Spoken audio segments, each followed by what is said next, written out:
মানুষ সাহায্য করতে পারে না। এক ভাই কোটিপতি আর এক ভাই পথের ফকির। এক ভাই কোটিপতি আর এক ভাই পথের ফকির। এক ভাই শিল্পপতি আর এক ভাই পথের ফকির।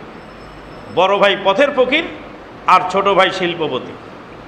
শিল্পপতি বড় ভাই ছোট ভাই পাজেরো গাড়ি নিয়ে মহল্লায় ঢুকেছে, গ্রামে ঢুকেছে। বড় ভাই গিয়ে বলছে, ভাই রে, একই মায়ের পেটের দুই ভাই আমরা, তো তুমি শিল্পপতি আর আমার দিন পথ চলে না, তুমি আমার ছেলেটাকে একটা চাকরি দাও। বলছে, তোমার ছেলে তো লেখাপড়া জানে না, কোথায় চাকরি দেব? আচ্ছা ঠিক আছে। বড় ভাই যখন আবেদন করেছে, তো বড় ভাইয়ের ফ্যাক্টরিতে ওকে দারোয়ানের চাকরি দিয়েছে। গাড়িতে করে ভাতিজাকে নিয়ে গেছে, আপন মায়ের পেটের ভাই, সেই ভাইয়ের ছেলে ভাতিজা। যেতে যেতে বলছে, ভাতিজা রে, আমি হলাম এই ফ্যাক্টরির মালিক আর তুই হলে দারোয়ান। ঘুণাক্ষরেও যেন আমার কোনো এই কর্মচারী এমপ্লয়িরা না জানে তুই আমার আপন ভাতিজা, কারণ আমার মান ইজ্জত থাকবে না।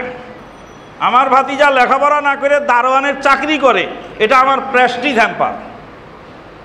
যেদিন থেকে বুঝবে পাবলিক যে তুই আমার ভাতিজা, সেদিন থেকে তোর চাকরি নাই। সুবহানাল্লাহ। কেরোসিন শিকা কহে মাটির প্রদীপে, ভাই বলে ডাকো যদি দেব গলা টিপে। হেনকালে গগনেতে উঠিল চাঁদা, কেরোসিন উঠে বলে এসো মোর দাদা। কবিতার অর্থ তো আপনারা সবাই জানেন, যে পয়সার কারণে আপন পর হয়ে যায়, আর পর দূরের লোক আপন হয়।